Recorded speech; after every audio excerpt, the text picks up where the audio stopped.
अंजली दमानिया यांच्याकडून वाल्मिक कराडवर मुक्का लावण्यासाठी दबाव वाढताना दिसतोय। वाल्मिक कराडला मुक्का लागला पाहिजे याबाबत अंजली दमानिया यांनी सोशल मीडियावर सर्व्हे केला।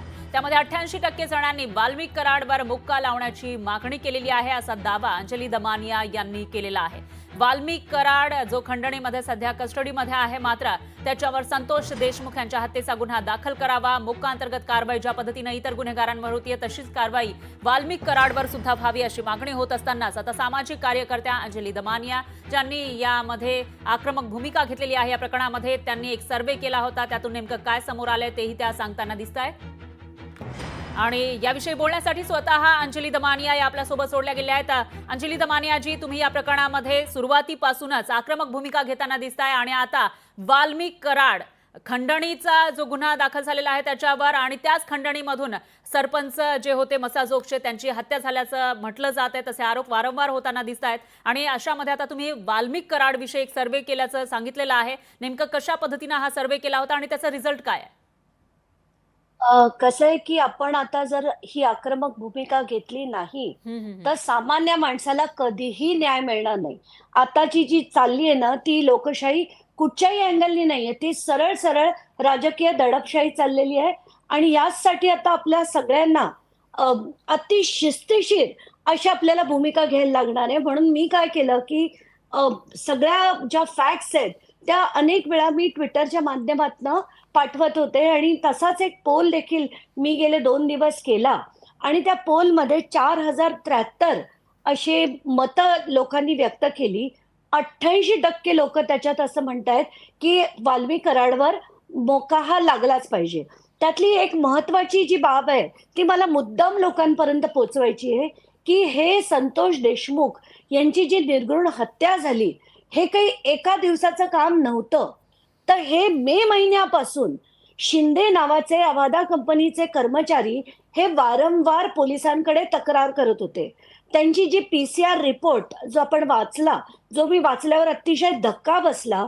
त्या पी-सी-आर रिपोर्टमध्ये असं लिहिलंय, की मे महिन्यापासून त्यांनी अनेक म्हणजे केज पोलीस ठाण्यात अनेक कंप्लेंट्स दिल्या. धमक्या येतायत, जीवे मारण्याच्या धमक्या येतायत, त्यांचं अपहरण देखील झालं. अशी 24 मे 2024 रोजी त्यांनी एक कंप्लेंट, एक एफ-आय-आर रजिस्टर केली आहे. ती 3 जणांच्या विरुद्ध आहे. वाल्मिक कराड, विष्णू चाटे आणि सुदर्शन घुले. हे जर एफ-आय-आर मे महिन्यापासून होती, तर मोका हा मे महिन्यात जर लागला असता, तर आज संतोष देशमुख आपल्यात असते.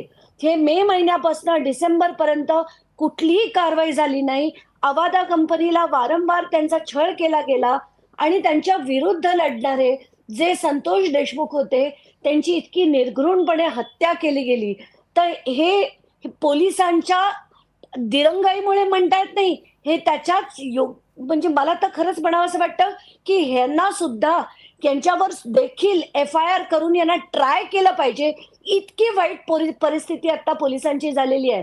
म्हणून हा लोकांचा जो दबाव आहे ना, तर आपल्याला सगळ्यांना मिळून हे करणं गरजेचं आहे. नाहीतर याच्यात न्याय मिळणं शक्यच नाही. 7 महिने कारवाई झाली नाही. त्यानंतर एवढ्या इतक्या क्रूर हत्येनंतर सुद्धा 1 महिना लोकांनी मोर्चे काढले, त्याच्यावर वादविवाद झाले, त्याच्यावर डिबेट्स झाल्या, माध्यमांनी लावून धरलं. 1 महिन्यानंतर मोका लागला, तो पण वाल्मिक कराडचं नाव वगळून. तर आज मसाजोगच्या सगळ्या लोकांनी असं ठरवलंय, की ते मोबाईल टॉवरवर चढणार आहेत. तसं काही खरंच करू नका.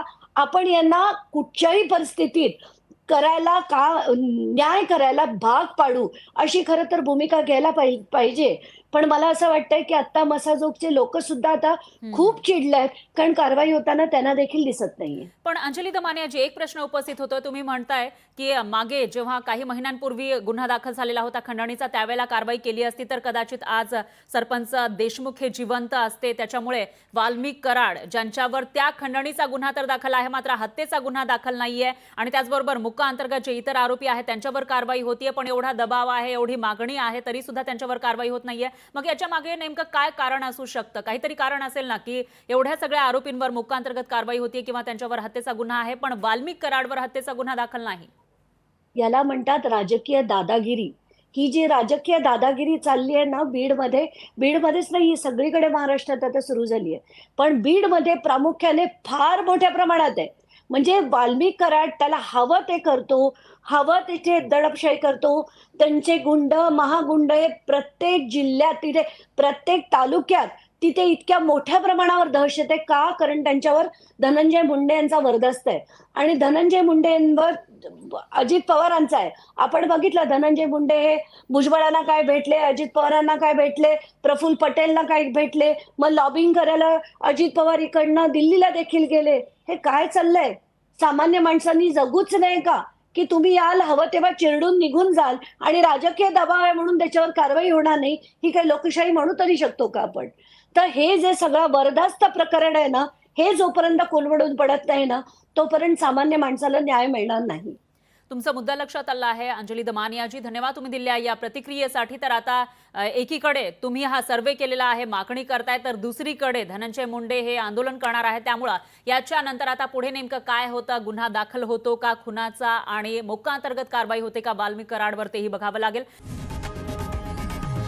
लोकशाही मराठी ऐका, पहा, जागरूक रहा.